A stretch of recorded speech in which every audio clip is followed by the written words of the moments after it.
friends. How are you? Happy Friday. It's me. I'm in Los Angeles still, and I had a top secret photo shoot. That's why my hair is kind of in beachy waves, which I don't really know how to do. More importantly, we are doing a conversation with Beto O'Rourke, who has an organization called Powered by People. Hi, everybody. So Beto is going to be going live with us to kind of give us an update on what's going on. Hi, Pat. My friend Pat is joining us. Anyway, Beto's going to be telling us about the situation in Texas. He has been working his butt off trying to help so many of the people who have been in such a really bad way over the last week or so. I want to talk to him about what Ted Cruz said at CPAC. He said some really kind of obnoxious things about AOC and some other things that he was making jokes about going to Cancun. He said Orlando is awesome. It's not as nice as Cancun, but it's nice. He also made some jokes about AOC and January 6th, tried to do a Bronx act. I don't think he got a lot of laughs, you guys, at CPAC. I'm just to update you on some of the things that have happened in Texas. I don't know if you all read that an 11-year-old boy was found frozen in his bed. According to the Houston Chronicle, he lived in a mobile home. A grandmother and 3 grandchildren died in house fires. They were trying to stay warm. At least 6 deaths occurred near the Abilene area, including a patient who couldn't get medical treatment due to a lack of water, and 3 elderly men were also found dead in sub-freezing homes. I know this isn't a very light topic for a Friday night, but we think it's really, really important. There were, I know that Harris County, which includes Houston, has confirmed at least 15 hypothermia deaths and 1 fatal fall on ice. And several others died from carbon monoxide poisoning after taking unsafe measures to stay warm. Anyway, if you all live in Texas and you have any comments that you can give us, or if you want to share your situations. Hi, Ann. Hi, Austin. I have a lot of friends who are joining me. I miss everybody on the East Coast. I'm going to be out here until the end of March. I think I can say that my Jeopardy episodes start. No, I can't. Sorry, I'm not allowed to say that. I just got hit. I'll tell you when I can tell you. I'm so glad you appreciated the Robin Wright interview. Anyway, if you all have any questions about this, from Beto. President Biden was briefed by emergency officials today and thanked workers for doing God's work. He is in Houston today. So apparently Beto doesn't have cell service, you guys. So we're going to come back. Hi, everybody. Dallas had 27 outages. Anyway, we're going to be talking to Beto. And oh, good, someone's doing the detox with me. Beto, you guys, doesn't have self-service right now, so it's impossible for him. Oh, they just got service. Oh, they just got service. Okay, let's see if we can get Beto and he can tell us kind of what's going on. I don't know about you all, but he's been just doing extraordinary work. And I think Adriana, who works with me, is talking to Beto's, one of the people in Beto's camp. Who helped us arrange this Instagram live. So we're just kind of finding out about his cell service. Anyway, I hope everybody's doing okay. I don't even know, is the weather still awful on the East Coast? I feel sort of guilty that I haven't, that I kind of fled the East Coast. Let's see if Beto's here. Is he here? Yep. Oh, wow. Okay, awesome. So we have Beto coming by. He's just... Hey there. How you doing? I'm good. I'm sorry we're starting a little bit late. We were out of cell service in between Del Rio and Alpine, Texas. But you have the benefit of this beautiful sunset behind me, West Texas sunset, and then every now and then an 18-wheeler driving by. Well, listen, how are you doing? I'm good. Listen, no need to apologize. You have been doing God's work down there. You know, some people I think that I might be saying your name wrong. How do you pronounce your first name? Beto. Like you're making a bet. Beto. Yeah, and it's a nickname for Robert. And in El Paso, where I'm from, almost every Robert is called Beto. It's like being called Bob or Bobby, but just the West Texas or border version of that. Well, good. I think I've been saying it right, but I probably need to pronounce my T a little bit harder. So Beto, no need to apologize at all, because as I mentioned while we were waiting for you, that you have been working so hard over the past.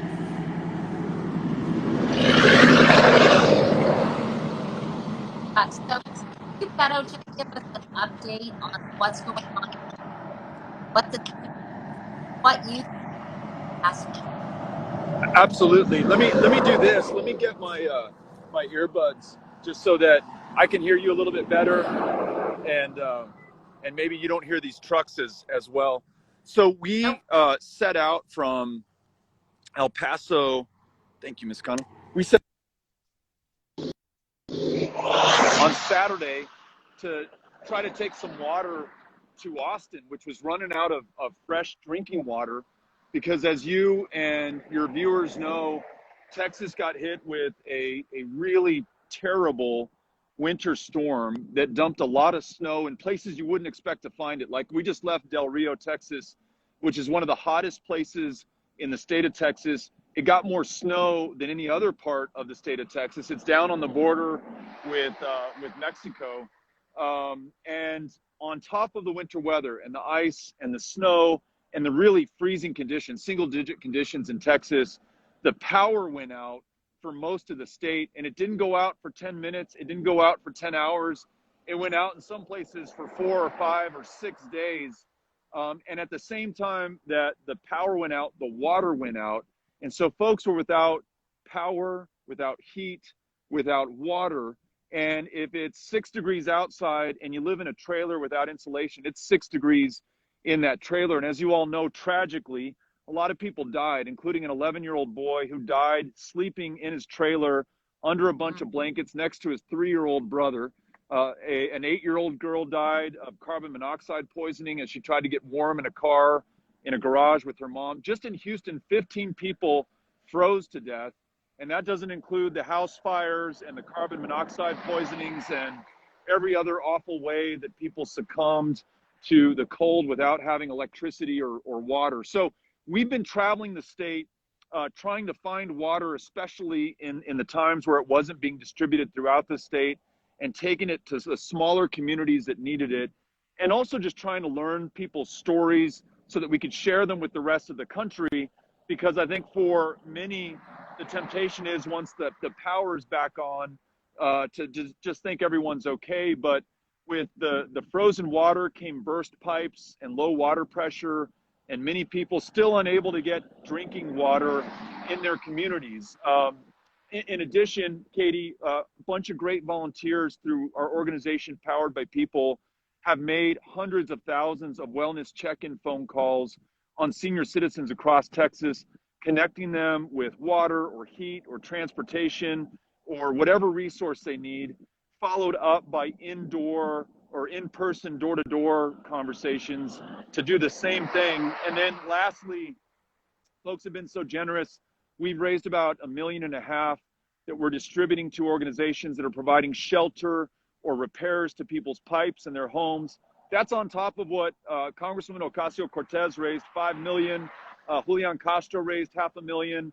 Other great organizations doing their part. So an epic failure in government, at the same time that you have an extraordinary example of people just being there for one another across the state. Well, I mean, so many people, Beto. I hope people can hear me. Can you hear me okay, Beto? Loud and clear. Yeah. Can you hear me? Apologize if people can't, but I mean, so many people are thanking you for the incredible work that you and so many volunteers have been doing. It has not gone unnoticed, and they're really grateful. I'm wondering if you turn the camera, if you turn around and face where the road, that maybe it will be, I don't know, I can't, and people are nervous with you being so close to the highway. I Here, I'm think gonna come that over might here. work better. Yeah, and maybe That's you won't perfect. pick up as much of that noise. Yeah, coming through. Yeah.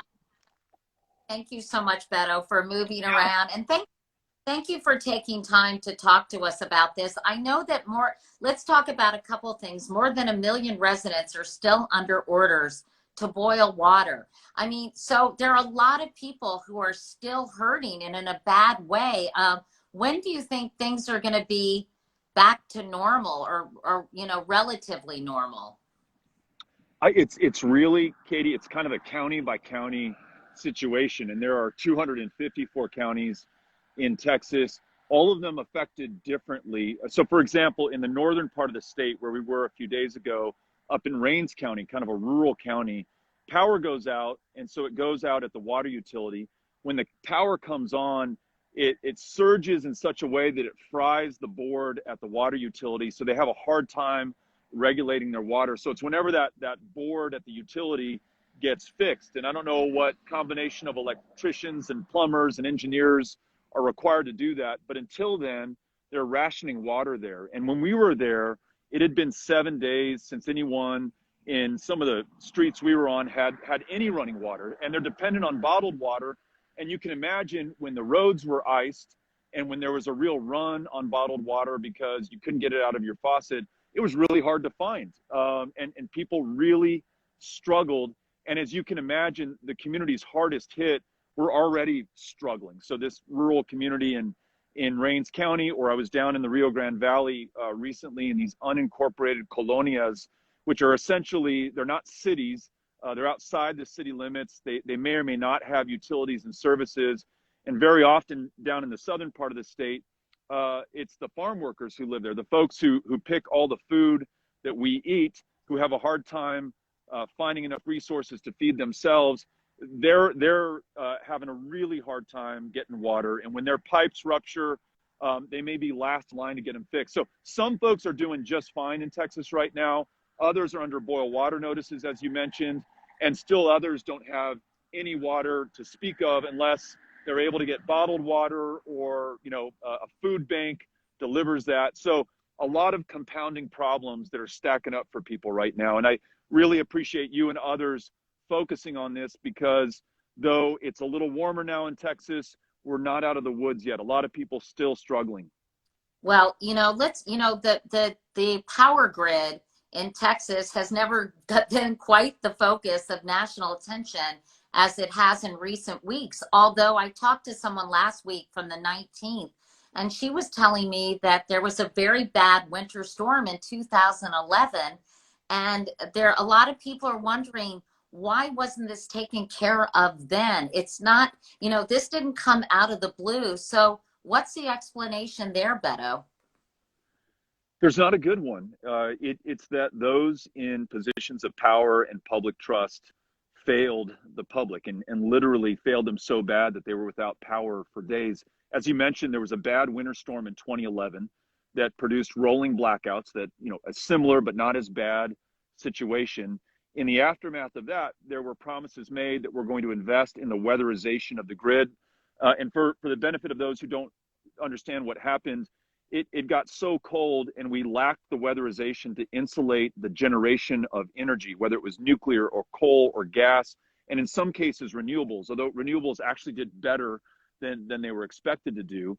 The instrumentation at the facilities froze up, the transmission froze up, and actually pulling the gas out of the ground froze up. And we knew that could happen because of what happened in 2011, and yet nothing was done to weatherize and prevent this. And for anyone who thinks this is a freak deal and there's no way we could have avoided it, we know that you produce and transmit energy and electricity in Denmark, in Antarctica, in much colder places. There's a way to do it, but you got to invest in it. And then to make it harder, Katie, we're an island. The ERCOT electricity grid is not connected to the rest of the country, which is really kind of an anomaly. And you may have heard our former governor, Rick Perry, say that we would gladly take blackouts. This is after people had already died in Texas. We'd gladly take blackouts in order to maintain our independence from federal oversight. The problem, of course, honestly, Beto, that was so infuriating and so callous for him to say that. I couldn't understand it. But I guess the question is Texas going to remain independent? Are they going to start, will they be part of more of the national power grid? Because I imagine they would have to be regulated like other states, right? Absolutely. And we could use the regulation. The Wall Street Journal had a story yesterday, Katie, that showed, I that the saw. promise of deregulation is you're going to get cheap power because you'll have competition and there'll be an open market, and it's the way that capitalism's supposed to work. But instead, Texas retail electricity customers have paid $29 billion more than we would have under a regulated market. So we lose the interconnection to the rest of the grid. And so when we have a power shortage, we can't draw it down. We pay $29 billion more. Some people got conned into these variable rate schemes where when power spikes, they have to pay the cost. And some folks got power bills, electricity bills, like residential customers, 17,000 bucks, 10,000 bucks. And many of the contracts begin withdrawing the money from your bank account as a condition of getting the variable rate plan. So there was no way to stop it. And these aren't billionaires, these are school teachers and regular working Texans who had this happen to them. So to answer your question, I hope the answer is yes. If ever we needed proof that this wild scheme of deregulation wouldn't work, this is it. So I'd love to see us connect to the rest of the grid, love to see us invest in weatherization, and love to see an inducement or incentive for power generators to keep additional capacity ready to go in the case of an emergency, because we know that as the climate changes and as the weather becomes more unpredictable, more severe and more deadly, we're going to see more storms like these. And so we've got to prepare for them. And then we've got to take the policy steps to acknowledge that climate change is happening and do our best to confront it before it's too late. Well, do you think that's going to happen? I mean, what has to happen to change things? Because, I don't think Texans can afford the risk of this happening next winter. It may not happen again this winter, but do you have time, and do you have the, I guess, the commitment, the time, the money, the leadership to fix this thing? I think Texas can. And I think when people connect the dots and don't just blame this on God or Mother Nature, and recognize that this is a man-made disaster. It was decisions made by men, and really almost exclusively men, over the last 15, 20 years to deregulate this market, to not have the oversight and controls, to not be honest with people about the cost that they would bear for this kind of deregulation, and for the promise of competition in pricing. And Katie, as you can imagine, we're encountering a lot of anger across the state. People want answers and they want change. And so I think there's the political will. I mean, amongst Republicans and Democrats and independents, they're equally angry right now. There's the political will for change. And I hope, even though all of my state's leaders are Republican and I happen to be a Democrat, I hope that they do the right thing. And I wish them success. And I want us to learn from this, because I guess the absolute worst outcome would be for us to do nothing. And as you suggest, if it's not next winter, but it's 5 winters from now or 10 winters from now, to have more kids die, more grandparents die, more veterans who put their lives on the line for this country in Vietnam, as one who went out to get an oxygen tank from his truck and froze to death in his truck. More people dying unnecessarily. So I certainly hope that the will exists to do this. And the recent resignation of 5 of the board members from ERCOT is not the extent of the accountability. Otherwise, you're right, we'll see something like this again. Let me ask you a couple questions. I hate to keep you from the really important work you're doing, because honestly, you are a lifesaver for so many people who are struggling down there. But I know people are facing skyrocketing electricity bills after the blackout. So what is the plan to help these residents pay their bills? I really think that the state should find a way to forgive those bills. Now, look, you may say, look, you signed this bill that said that you were going to gamble on the wholesale electricity market as a residential customer, and you should have known what you were getting into. But I bet you, and I know I never read the pages of fine print on my utility bill. I may have just been sold at my front door by someone who said, look, it's going to be cheaper electricity. Sign right here. The rates may go up a little bit. When there's peak demand, they'll go down. when there's less demand. No one could have anticipated a $17,000 bill or a $10,000 bill. And so I think that those bills should be forgiven. The ability to purchase variable rate contracts should be ended in the state of Texas. And I've actually heard some positive things from our state government on that count. And then we've got to, Katie, I feel like so many things right now, COVID and then this disaster have laid bare just real gross inequality that we have in the state. When I see the communities that have been hit hardest, they were already kind of hit hard before the storm hit them. And so making investments in every part of the state, and certainly for the most vulnerable, is something that I think has become even more urgent in the wake of this. But yeah, starting with those electricity bills is not a bad place to begin. What about, I know that Joe Biden was in Houston today, and talk with and kind of give him the lay of the land today, because I know he thanked the workers there for doing God's work. He promised the federal government will be there for Texans as they try to recover, not just from the storm, but from the public health and economic crisis caused by the pandemic. Did you have a chance to connect with President Biden today? I didn't. I didn't, but I'll tell you what, I am so grateful that he came here. And you may think, well, is that just performative? Is it just symbolic? Probably there's some of that with any politician, but for people to know that they haven't been forgotten and that they matter and that they count, and also to know that there are federal resources that come with that, for people whose, plumbing has been destroyed, and with the destroyed plumbing, the drywall has soaked up and is starting to mold, and they have real expenses in their lives that they need real help with right now. And government really, in a disaster of this level, and this is the most expensive storm in the history of the state of Texas, with something of this scope and scale, you really need the power of the federal government to come in. And for him to literally physically come here in person and be with us at this moment really means a lot to us. And I know that he won't forget us after he leaves. And we're all going to make sure in Texas that every part of Texas is not forgotten. And that's part of why we're visiting places like Del Rio, or places like Roma, or places like Zapata, or places like Edinburgh. I mean, these are hard to get to, but they got hit just as hard as any other part of the state, and they're just as deserving of getting the help and resources going forward. And part of the reason we're traveling is to tell those stories, but also to make sure that we connect with the local agencies that can help people there, and then turn those powered by people donations into direct help in those communities. Hey, I can't let you go. By the way, a lot of people are commenting on the beautiful right shoulder, Beto. But isn't that great? Yeah, it's so pretty. I can't let you go without asking you.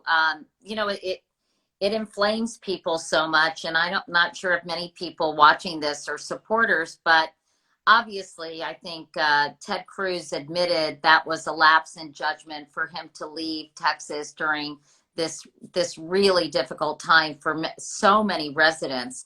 But I was surprised that today at CPAC, he made light of his vacation to Cancun.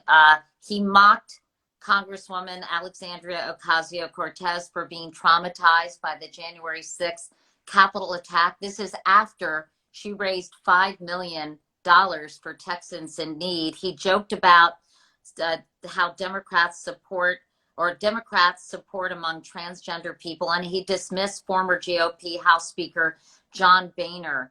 And I'm just wondering,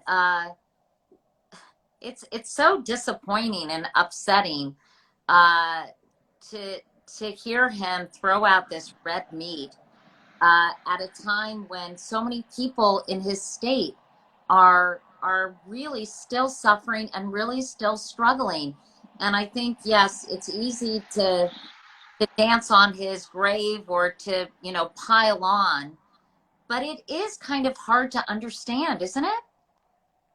I've been thinking about that, because he admitted that going to Cancun and staying at the Ritz-Carlton while people were literally freezing to death in the state that he purports to represent in the Senate was a bad idea. But then he left the state to go to a political conference in Florida while there are still people who are without water.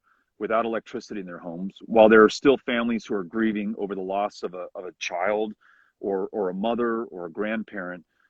You want your leaders, those you placed into these positions of public trust, to be here with you at the most difficult, challenging times.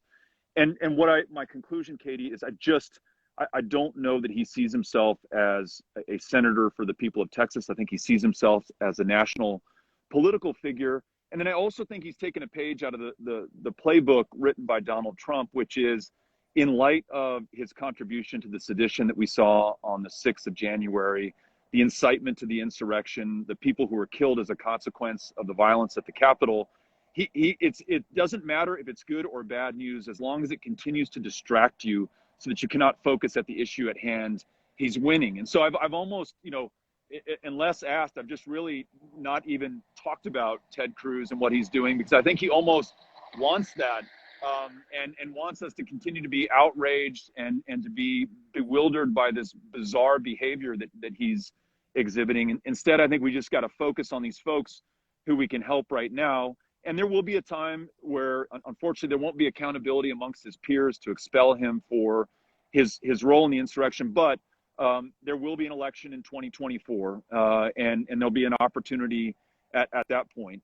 In the meantime, I think, at least with our junior senator, we are to fend for ourselves. And you see the people of Texas coming together in a really beautiful way, despite the injustice of having a U.S. senator, one of the most powerful people on the planet, completely ignore this state. So we just have to work with what we have. Yeah, I guess, but I guess I'm scratching my head that this kind of rhetoric and behavior flies in Texas, Beto. I don't get it.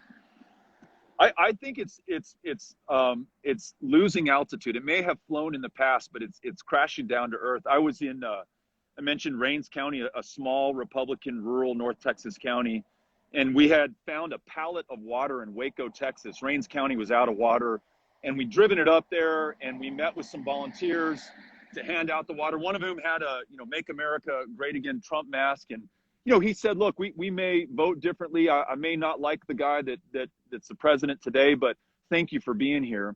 And then this Republican city council member in the community of Point, Texas that we were in, came up to me and she said, "Look, I'm a Republican, but I haven't seen any Republicans up here."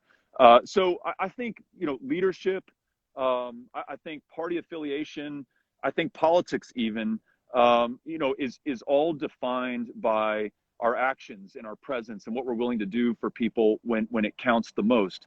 And they noticed their elected leaders not being there, and they noticed how much they had to rely on family and friends and strangers like me from El Paso, who are coming to town. And I don't think that'll be lost on people. And I don't know what that will mean ultimately for Ted Cruz. And I don't know that, I care too much about that, but I do know that people deserve better. And I'm seeing it firsthand as I travel the state. It really, Katie, makes you really, really angry at this level of injustice and what people have been put through, who absolutely do not deserve it and could have been spared it if the right decisions had been made ahead of time. Well, it all comes down to leadership, and I really appreciate you taking some time to talk with us. At some point, I'd like to, not now because I think it muddies the waters, but I'd like to talk to you about what you're thinking about, future positions of leadership that you'd be interested in pursuing, because I think if we're judged on our actions, you've been incredibly important to the people of Texas during this crisis. And again, I think everyone really appreciates it, whether you live in Texas or not. And I'm curious, I have such nice followers, and they're all, well, most of them, they're smart and they care, they're engaged. And is there anything, I know that I did a fundraiser for World Central Kitchen because Jose Andres was down there providing food. Is there anything we can do for the people of Texas at this point in time?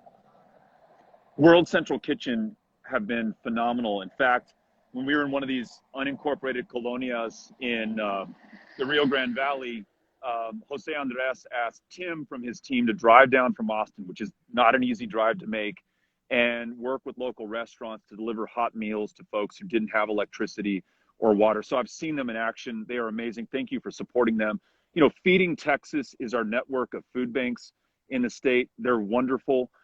We've been helping with some of the eviction protection organizations. More people have been evicted in the city of Houston during the COVID pandemic, including after they had no water and no electricity in their homes, than in any other city. And we're trying to help keep them in their homes.